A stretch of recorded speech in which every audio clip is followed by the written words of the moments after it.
Puji nama Tuhan, Shalom, selamat pagi Bapak Ibu. Apa kabarnya pagi hari ini? Dahsyat ya.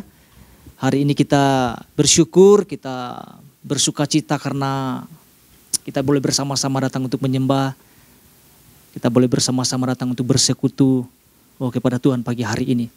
Baik Bapak Ibu, pagi hari ini kita akan belajar bersama-sama. Kita akan menangkap apa yang menjadi pesan Tuhan buat setiap kita. Pesannya gini Bapak Ibu, pesannya adalah jangan hanya bisa berbicara, melainkan bertindak jugalah. Ya. Jangan hanya bisa berbicara, melainkan bertindak jugalah. Apa yang kita tangkap Bapak Ibu? Apa yang kita tangkap berkaitan pesan Tuhan dalam minggu ini? Apa yang kita renungkan? Apa yang kita dapatkan? Ya. Pesan Tuhan ini begitu tegas, ya, begitu lugas, ya, yang datang kepada setiap kita. Tuhan tidak mau kita sekedar hanya bisa berbicara atau mampu berbicara, namun nol dalam tindakan. Nah ini kan, ya, Tuhan gak mau terjadi itu dalam kehidupan setiap kita. Ya, Tuhan rindu, ya, kita bisa berbicara dan juga kita bisa bertindak dengan segera. Betul ya Bapak Ibu ya? Ya, kalau kita perhatikan Bapak Ibu, kalau kita perhatikan ya temanya ya, sepertinya kan seperti orang yang lagi mau kampanye, betul ya? Hanya bisa banyak bicara, ya kan? Ngomong ini janji itu janji, tapi tindakannya nol, betul Bapak Ibu ya? Pernah gak kita saksikan kayak gitu ya? Semuanya diumbar-umbar, janjinya semua bisa sampai 150 janji Bapak Ibu. Tapi kalau kita perhatikan tidak ada yang terselesaikan dengan baik. Ya, ketika sudah terpilih tidak ada keputusan yang dilakukan. Tidak ada tindakan yang dilakukan dengan baik gitu. Hanya janji, hanya jago bicara. Ya, itu yang kita sering lihat ya, hari-hari ini. Namun ini bukan ditujukan kepada orang-orang yang tadi Bapak Ibu. Pesan ini datang kepada setiap kita. Pesan ini ditujukan kepada setiap kita. Tuhan bilang jangan hanya bisa berbicara, tetapi bertindak jugalah. Ini yang Tuhan tekankan kepada setiap kita. Ya, tujuannya sederhana. Tuhan mau kita jangan asal-asal asbun Bapak Ibu ya. Tuhan mau kita jago bicara tapi juga jago bertindak. Jangan jago bicara tapi bertindaknya tidak ada. Nah itu Tuhan kan gak mau Bapak Ibu ya. Kita sama-sama tangkap Bapak Ibu ya. Ya. Artinya jangan sampai kita gini, ajak orang lain berubah tapi sendirinya tidak berubah. Kan gitu. Jangan ajak orang bertobat sendirinya tidak pernah mau bertobat. Jangan pernah ajak orang lain ke gereja, gak pernah nongol ke gereja. Itu asbun itu. Itu asal bicara. Ya. Kita bisa ngambil sebuah contoh Bapak Ibu yang sangat luar biasa tentang kehidupan Yosua Bapak Ibu ya. Yosua itu bukan hanya jago berbicara, tetapi jago dalam hal bertindak, jago dalam hal melakukan sesuatu. Ya. Dikatakan pada hari ini tentukan kepada siapa kamu harus beribadah. Dikatakan aku dan seisi keluargaku akan beribadah kepada Tuhan. Bukan hanya sekedar kata-kata yang keluar dari mulut Yosua, tetapi ada sebuah pembuktian yang nyata, yang terjadi, yang diperlihatkan di dalam kehidupan orang-orang masyarakat Israel pada saat itu. Itu kan sesuatu yang luar biasa Bapak Ibu. Jadi Tuhan mau kita seperti itu. Ketika kita jago berbicara, jago juga dalam hal bertindak. Amin Bapak Ibu ya. Ini teguran buat setiap kita. Saya percaya setiap kita punya perenungan tersendiri. Coba kita cek kembali Bapak Ibu. Jangan-jangan gini, apa yang Tuhan sampaikan itu, ya memang itu adanya gitu. Jangan sampai. Makanya perlu kita koreksi ulang tentang kehidupan setiap kita. Jangan sampai orang kayak lagi kampanye. Ya. Ada banyak contoh di Alkitab Bapak Ibu ya. Tetapi sebelum kita jawab Bapak Ibu ya, ada pesan Tuhan dalam inti pesan Tuhan ya. Ini sangat luar biasa Tuhan bicara buat setiap kita Bapak Ibu ya. Tidak panjang-panjang saya bacakan Bapak Ibu, bagian awalnya saja ya. Ya saya akan coba bacakan Bapak Ibu buat setiap kita sama-sama tangkap ini. Dikatakan gini, belajar dari sikap 4 orang kusta yang menyadari bahwa apabila mereka hanya duduk-duduk diam di pintu gerbang dan hanya bicara membahas satu sama lain tentang apa yang sedang terjadi di kotanya, maka keadaan akan apa? Tetap sama dikatakan. Demikian pula kita sebagai orang percaya. Ini yang Tuhan tekankan. Apabila kita hanya duduk diam dan tidak melakukan apa-apa atas problem apapun yang dihadapi, maka apapun problema yang terjadi tetap tidak akan terjadi perubahan apa-apa. Karena kita sudah bahas Bapak Ibu, makanya saya bacakan ayat bagian awalnya saja. Ya, 2 hari yang lalu kita sudah belajar ya. Nah, kita mau lihat teksnya Bapak Ibu berkaitan pesan Tuhan dalam minggu ini. 2 Raja-Raja pasal 7 ayat 3. Nah, kita mau lihat bersama-sama Bapak Ibu. 2 Raja-Raja pasal 7 ayat 3, demikian firman Tuhan. 4 orang yang sakit kusta ada di depan pintu gerbang. Berkatalah yang seorang kepada yang lain, mengapakah kita duduk-duduk di sini sampai mati? Apa yang kita tangkap Bapak Ibu? Apa yang kita tangkap lewat ayat atau perikop ini? Pak Ishak sudah jabarkan dia tentang latar belakangnya ya. Dan saya percaya kita mempelajari sesuatu ya. Ya kalau kita perhatikan Bapak Ibu, kan ada sebuah percakapan yang terjadi kan. Yang kita lihat berdasarkan ayat ini. Bagaimana keempat orang kusta ini berunding. Ya. Tentang apa? Tentang keadaan yang terjadi pada masa itu, terjadi kelaparan yang sangat hebat. Pak Ishak jelaskan di pasal sebelumnya, pasal 6 ya. Satu orang mungkin berinisiatif untuk berbicara tentang mengenai ini. Mempertanyakan, mengapa kita duduk-duduk di sini sampai mati? Mau nunggu mati?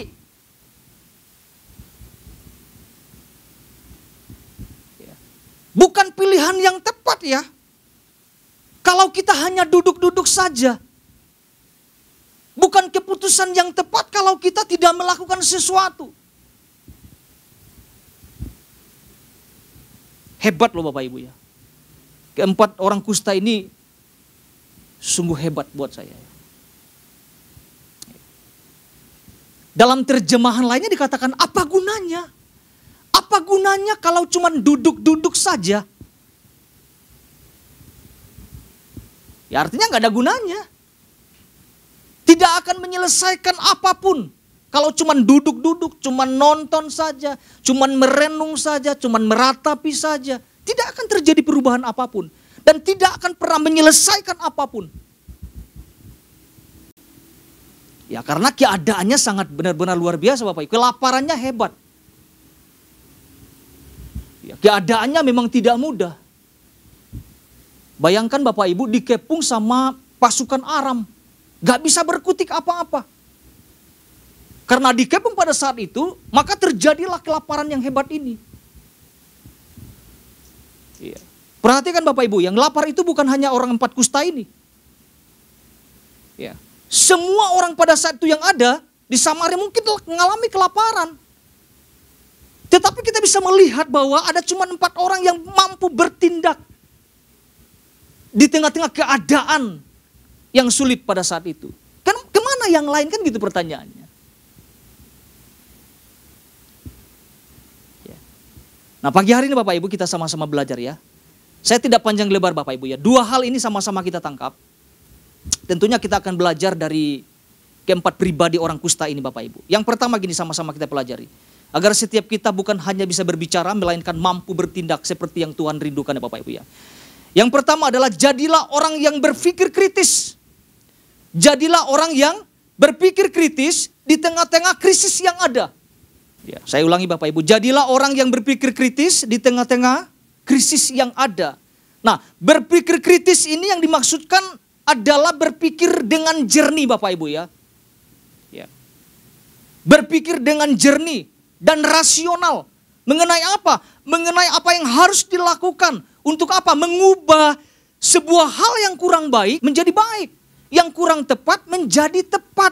Ada istilah kan yang mengatakan menabur dalam pikiran akan menuai tindakan. Nah kita mau belajar Bapak Ibu. Kita mau belajar dari keempat orang kusta dalam perikop ini. Buat saya Bapak Ibu ya, ada sebuah pembelajaran yang sangat penting yang Tuhan sedang mau ajarkan kita lewat keempat orang kusta ini. Ya karena mereka diperhadapkan sebuah fakta ya.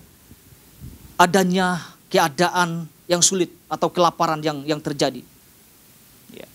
Karena gini Bapak Ibu, kalau kita lihat perikop itu, diam salah, maju juga salah, tidak melakukan sesuatu lebih salah lagi Bapak Ibu. Ya itu kan ada judul filmnya tentang Indro ya. Maju salah, mundur salah, betul ya? Siapa yang suka nonton Bapak Ibu? Saya sekilas saja lihat nonton gitu Bapak Ibu. Mundur salah, maju salah, mundur salah Bapak Ibu. Ya betul juga ya. Nah kita mau lihat Bapak Ibu. 2 Raja-Raja pasal 7 ayat 3 dan 4. Ya. Pak Ishak sudah jabarkan juga, Pak Petrus juga sudah jabarkan tentang hal ini. Kita mau lihat sama-sama lagi Bapak Ibu ya. Ayat 3 dan 4 ya, kita sama-sama lihat. 4 orang yang sakit kusta ada di depan pintu gerbang. Berkatalah yang seorang kepada yang lain, mengapakah kita duduk-duduk sini sampai mati? Jika kita berkata baiklah kita masuk ke kota, padahal dalam kota ada apa? Ada kelaparan, kita akan mati di sana. Dan jika kita tinggal di sini, kita akan mati juga. Jadi sekarang, ini keputusannya. Marilah kita apa? Menyeberang. Ini bukan lagi naik perahu ya Bapak Ibu ya. Marilah kita menyeberang ke perkemahan tentara Aram. Jika mereka membiarkan kita hidup, kita akan hidup. Dan jika mereka mematikan kita, kita akan mati. Bukan kita ya Bapak ya, mereka ya.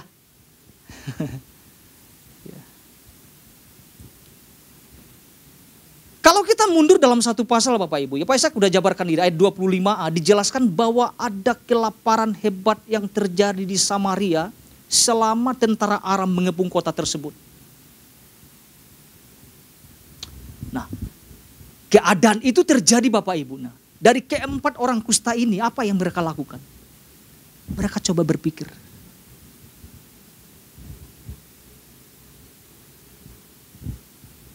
Kita diam mati,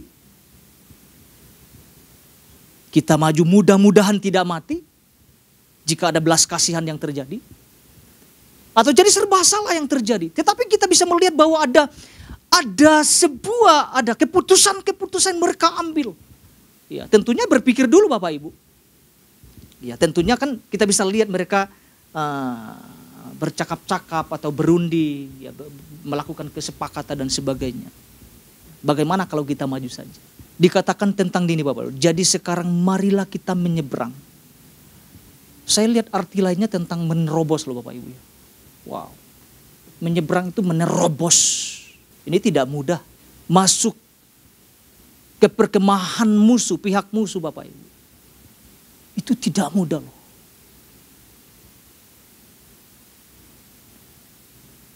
Mereka kita bisa melihat tidak banyak berpikir. Tidak banyak rapat-rapat. Sekarang kan kita banyak misalnya rapat-rapat tapi tidak ada keputusan diambil. Ya kan? Habisin konsumsi saja Bapak Ibu, betul ya. Tetapi kita bisa melihat di sini ada keputusan yang sangat luar biasa.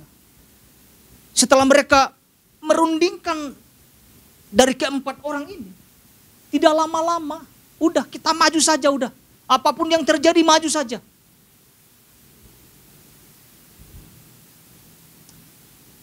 Pernah gak kita diperhadapkan situasi seperti gini Bapak Ibu? Mungkin gak seperti apa yang dialami keempat orang kusta. Aduh rasanya kita mesti ngambil sesuatu nih. Kita mesti bertindak. Tapi ada juga orang ya Bapak Ibu di dalam situasi yang sulit. Bisa ngorok loh. Maksudnya bisa ngorok apa? Gak peduli tuh. Mungkin keuangan sedang kacau, diam-diam saja tuh. Ya tidur baik Bapak Ibu, betul ya. Mungkin hubungan keluarga sedang kacau. Aduh di ujung tanduk, diam saja tanpa melakukan sesuatu. Hati-hati dengan itu. Kita harus kritis berpikir. Langkah apa yang saya harus ambil? Salah satu contohnya Bapak Ibu ya. Kita pernah belajar tentang Daud melawan Goliat. Keadaan orang-orang pasukan Israel pada saat itu sedang genting Bapak Ibu. Keadaan mereka itu krisis banget. Krisis ketakutan. Ketika Goliat mengolok-olok mereka semakin takut. Tapi muncullah Daud. Yang tugasnya hanya mengantarkan makanan. Waduh Daud dengar itu. Saya maju. Gak mikir panjang, saya yang maju. Orang lain sedang ketakutan, Daud maju. Oh ngapain orang yang gak bersunat ini? Koar-koar nih, gak jelas ini katanya. Aku akan menghadapi orang yang tidak bersunat itu.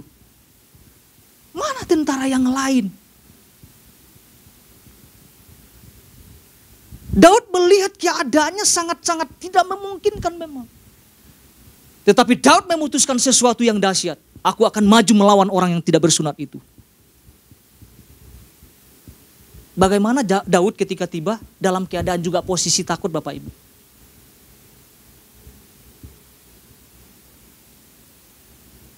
Kita perlu berpikir kritis Bapak Ibu. Dalam keadaan mungkin suasananya, keadaannya. Hal-hal yang terjadi di dalam kehidupan setiap kita. Jangan diam saja kata Tuhan. Jangan hanya jago bicara tapi kita tidak mau bertindak. Nol dalam bertindak. Jadi kita belajar Bapak Ibu ya. Dari keempat orang kusta itu begitu dahsyat. Setelah mereka berpikir, mereka bertindak, lakukan sesuatu yang luar biasa. Itu poin yang pertama yang sama-sama kita lihat. Yang kedua adalah, jadilah orang yang nekat. Agak aneh nih Bapak Ibu ya. Jadilah orang yang nekat dan punya tekad dalam situasi yang sulit. Nah kita sama-sama lihat ini Bapak Ibu ya. Jadilah orang yang nekat. Jangan sampai kita salah artikan nekat itu tidak selalu hal yang buruk Bapak Ibu. Nekat rampok uang orang Bapak Ibu, korupsi nekat gitu ya. Aduh itu pengertian yang sangat salah. Bukan itu maksudnya. Kita mau lihat ya dari keempat orang kusta ini kan Tuhan suruh kita belajar dari keempat orang kusta ini Bapak Ibu. Kalau kita melihat dari keempat orang kusta ini Bapak Ibu, kira-kira ini nekat atau tekad? Nah kita mau coba-coba. Nekat atau tekad? Nah, di komsel kami itu Bapak Ibu, itu rame itu. Ada yang bilang nekat, ada yang bilang tekad, ada yang bilang nekat. Benar juga ya saya lihat. Saya coba lihat teks itu Bapak Ibu ya, teks dalam dua Raja-Raja pasal 7 ini ada nekatnya, ada tekadnya saya lihat di situ. Kalau Bapak Ibu apa? Nekat atau tekad? Susah loh Bapak Ibu ya. Dua-duanya loh. Akhirnya kami takut salah Bapak Ibu. Nggak mau nulis itu. Tapi terlalu panjang bahasnya. Gitu ya. Saya pikir nekat ya. Tekad. Ya sebelum siang itu saya udah belajar. Ya. Sepakat ya, nekat ya. Dua-duanya Bapak Ibu.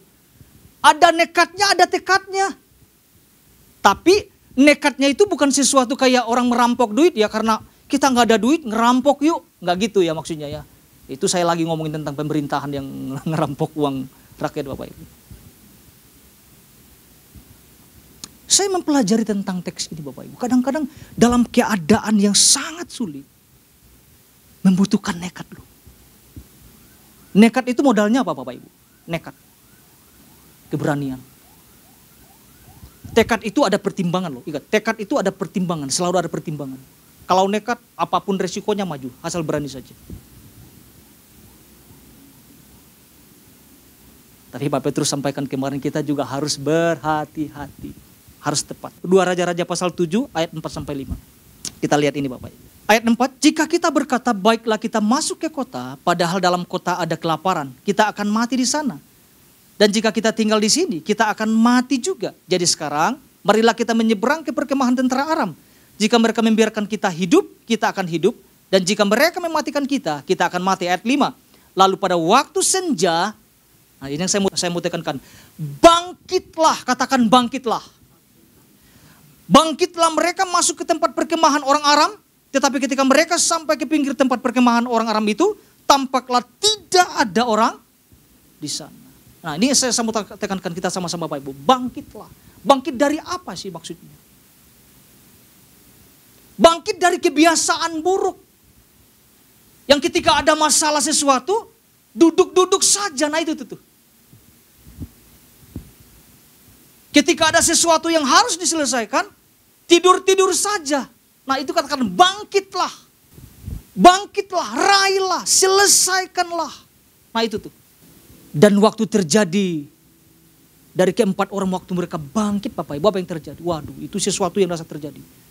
Ternyata ketika mereka sampai di tempat tentara Aram Bapak Ibu, perkemahan mereka, ternyata kosong loh. Pertanyaan saya gini, kira-kira perbuatan siapa yang membuat keadaan seperti itu? Bukan keempat orang itu loh. Ingat ya, Tuhan juga berperkara di dalam situ. Waktu kita melangkah bangkit, ingat Tuhan juga melangkah. Nah itu tuh maksudnya.